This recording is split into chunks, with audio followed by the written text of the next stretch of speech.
सत्य के साथ।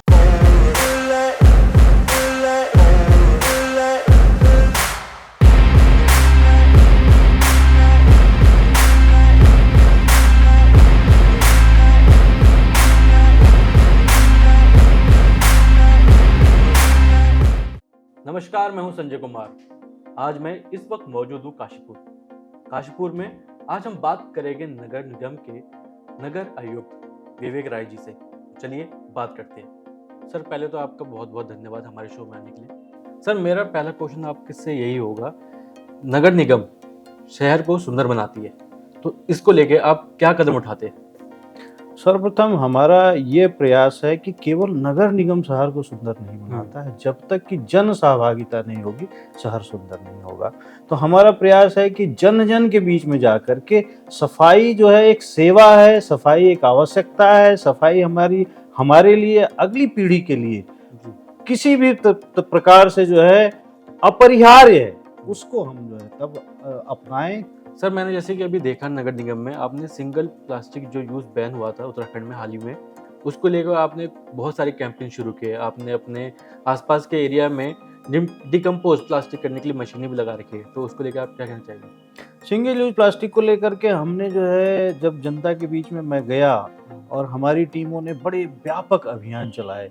उसमें एक अभियान था कि हमने उनके खिलाफ दंडात्मक कार्रवाइयां भी की। 10 लाख से ऊपर के चालान कर दिए हम पिछले 6 महीने के अंदर। हमने जो है सार्वजनिक स्थल पर कूड़ा फेंकना और थूकने में भी जो है 4 लाख से ऊपर के चालान कर दिए हैं। लेकिन हमें ये समझ में आया कि नहीं, आदमी ये समझता है कि 10 पैसे का चालान, 10 रुपए का चालान, 100 रुपए का चालान, 1000-2000 रुपए का चालान हो गया, कोई बात नहीं, हम जो है पुनः सिंगल यूज प्लास्टिक को अपना लें। लेकिन जब हमने उनको समझाया कि नहीं, ये कैसे घातक है, जब हमने जो है अपने कार्यक्रमों के माध्यम से इसी नगर निगम ने पूरे शहर के लोगों को बुला करके कैंपेन किया, उसमें मैंने दिखाया कि ये रिजल्ट्स हैं, देखिए आपके खून में माइक्रो प्लास्टिक के कण दिख रहे हैं।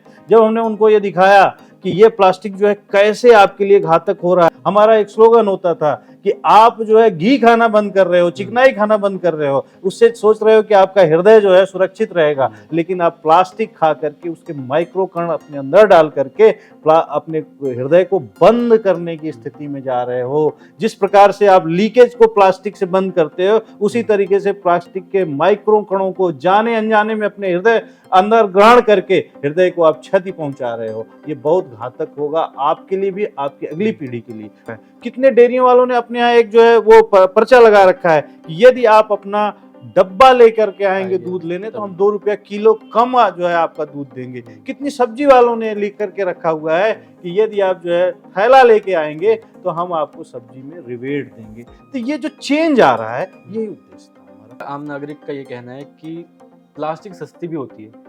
अब दूसरी बात, इसका सब्स्टिट्यूट अभी तक निकला नहीं है। अगर निकला है तो कपड़े के थैले, जो कि महंगे पड़ते हैं। अगर हम कुछ राशन सामान लेने जाए तो 10 रुपए थैले के लगा लेते हैं। तो जैसे कि अगर 100 रुपए का सामान हो रहा है तो 110 रुपए देने पड़ते हैं उन्हें। इस विषय पर भी बहुत परिचर्चाएं किया हमने, गोष्ठियों के माध्यम से भी, स्कूलों में बच्चों के बीच में जा करके नुक्कड़ नाटक करके हमने ये समझाया है कि जब प्लास्टिक नहीं था, अपना बचपन याद करिए। 50 साल से ऊपर की एज के लोगों को हमने ये याद दिलाया है कि अपना बचपन याद करिए, जब आप जो है हाथ में बाजार जाते थे तो थैला लेके जाते थे कपड़े का। आज जो है आप भूल गए कि वो थैला हमको पकड़ना है, क्योंकि एक उत्पाद आपको मिल गया जो आपके जीवन को थोड़ा सुकर कर दिया, आसान कर दिया। लेकिन यदि उसके दुष्प्रभाव को आप देखेंगे तो वह आसानी ज्यादा खतरनाक है। लोगों ने इस चीज को समझा है। कपड़े का थैला एक बार आप बनवाते हो, खरीदते हो, 10 रुपए का थैला, 15 रुपए का थैला, वो आपको 2 महीने, 4 महीने, 6 महीने, 8 महीने आपका साथ देता है। आपके घर से निकलने वाला जो पैंट है, आपके घर से निकलने वाली जो शर्ट है, उससे भी वो कपड़ा का थैला बन जाता है और वो आपका सालों साथ देता है। लेकिन जो प्लास्टिक में आप सामान लेके आते हो तो एक बार केवल साथ देता है। समस्या महंगाई से बढ़ करके, उसमें लगने वाला जो पैसा उससे बढ़ करके समस्या है हमारे नेचर में। हम भूल गए साथ ले जाना कपड़े को। हमने एक अभियान चला करके जो एनजीओज हैं, जो व्यापारिक संगठन है उनके माध्यम से लोगों के माध्यम में वितरित कराया। हमने एक पीसीबी से रिक्वेस्ट की है, पीसीबी ने कहा कि अगर आपको ज़रूरत है, आप जो है चला सकते हैं, तो हम आपको एक मशीन दे देंगे, जिस मशीन के अंदर जो है थैले भर दिए जाएंगे और वो लोग जो है 10 रुपए की नोट डाल करके उसको ले सकेंगे, सिक्का डाल के ले सकेंगे। वो मशीन भी हमारे यहाँ आने वाली है, तो उसको हम लगाएंगे। उस मशीन को भी हम एनजीओज के माध्यम से, हमारा प्रयास है कि हम उसको चलाएंगे।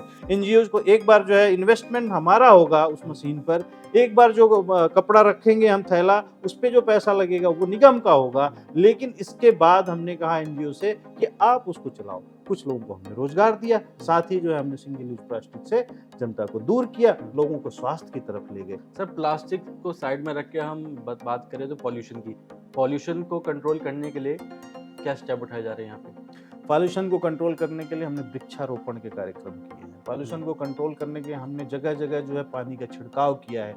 हमने 4 ट्रैक्टर्स, टैंकर्स खरीदे हैं कि ये जो धूल के कण वातावरण में जा रहे हैं, हमें पता भी नहीं चल रहा है, हमारे शरीर के नाक के माध्यम से, मुंह के माध्यम से हमारे शरीर में जा रहे हैं, हमारे लिए घातक हो रहे हैं। तो उसको, उस धूल के कणों को हमने दबाने का प्रयास किया है। मैंने देखा है काशीपुर में प्लास्टिक को लेके बहुत सारी फैक्ट्री है।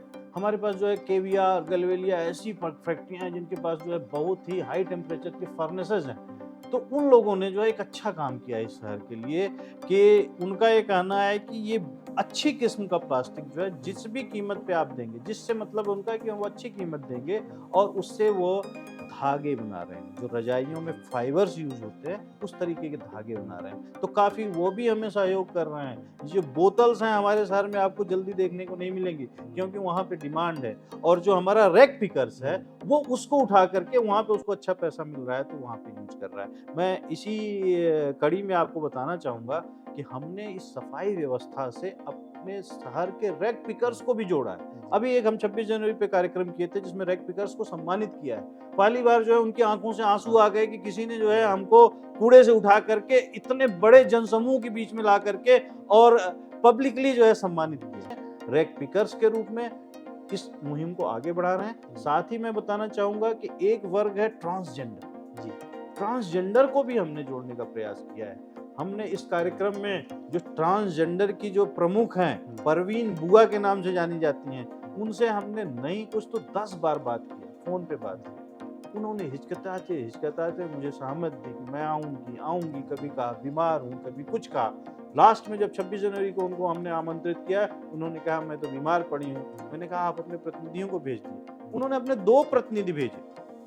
उन 2 प्रतिनिधियों को हमने यहाँ पे सम्मानित किया। उनको भी सफाई व्यवस्था में हम इस तरीके से जोड़ रहे हैं कि हमने कहा जब आप घर घर में जा करके अपना जो आशीर्वाद देने का कार्यक्रम करते हो, किसी के घर में जो है शादी हुई, किसी के घर में विवाह हुई, तो ट्रांसजेंडर वहां पे जाते हैं और ये माना जाता है, मान्यता ऐसी है कि उनके मुंह से निकली चीजें बड़ी शुभ होती हैं, उन आशीर्वाद के रूप में लिया जाता है। तो हमने उनसे एक आशीर्वाद ये मांगा कि हमारे निगम को एक आशीर्वाद दे दो कि जिस समय आप जो है जाएंगे अपना आशीर्वाद देने, उस घर में ये कहेंगे कि भाई गीला कूड़ा, सूखा कूड़ा अलग अलग रखो। साथ ही आप ये कहेंगे सैनिटरी नैपकिन, डायपर्स, घाव से निकलने वाली जो पट्टियां हैं, इस सब को आप अलग पीली विन जो हमारी गाड़ी में लग के आती है उसमें देंगे।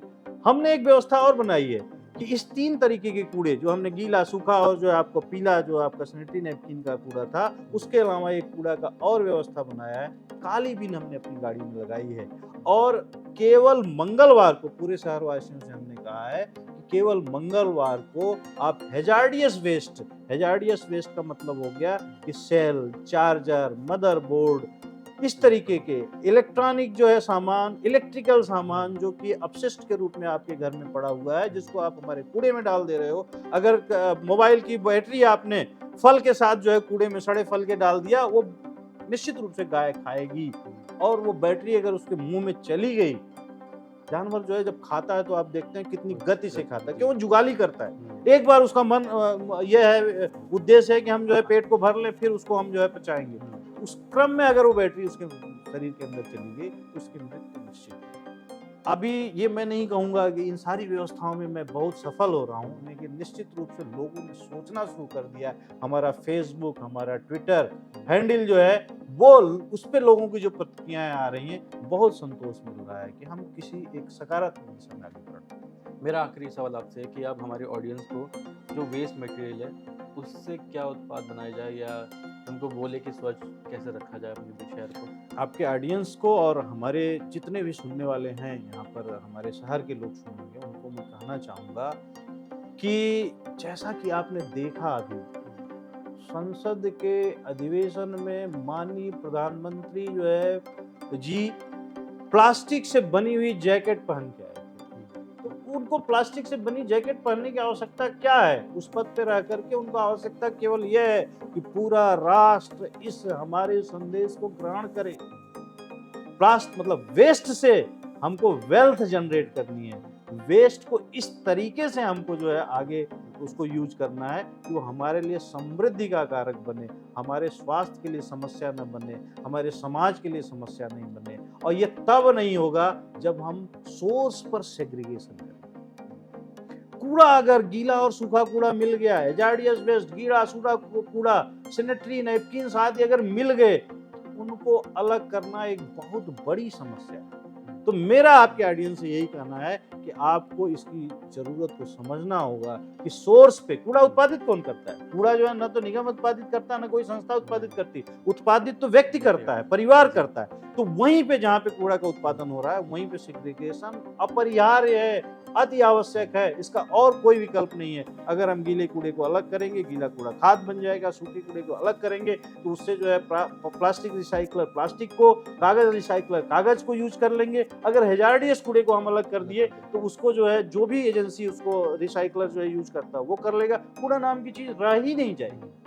तो ये हमारा संदेश होगा आपके ऑडियंस को कि हमें नागरिक को अपनी जिम्मेदारियों को समझना होगा। जिस तरीके से संविधान में, जिस समय संविधान लागू हुआ उस समय आपके मौलिक अधिकार बनाए गए थे, कर्तव्य बनाए ही नहीं गए थे। कुछ वर्षों बाद हमको जरूरत पड़ी कि हमने जो है संविधान में जोड़ा कि इस देश के नागरिकों के कुछ अपने भी कर्तव्य हैं। तो यह भी हमारा एक कर्तव्य है कि हम अपने आसपास के वातावरण को स्वच्छ रखें, कूड़े को जो है हम अपने घर से पैदा न होने दें, उसका सोर्स पे ही सेग्रीगेशन करें। एजेंसी जो कूड़े को हैंडल कर रही हैं उनके द्वारा दिए गए जो भी सुझाव हैं उसको मानें। धन्यवाद सर। तो ये थी मेरी खास बातचीत नगर निगम आयुक्त जो कि है विवेक राय, जिनसे हमारी बातचीत हुई थी सिंगल प्लास्टिक जो बैन हुआ था उत्तराखंड में। तो उनका यही कहना है कि जितना हम बैन कर सकते हैं, जितना हम सेग्रीगेट कर सकते हैं प्लास्टिक को अलग अलग जगह, उतने हमारी लाइफ के लिए बेहतर होगा। तो इस चैनल को देखते रहिए मेरे साथ। मैं हूँ संजय कुमार। नमस्कार।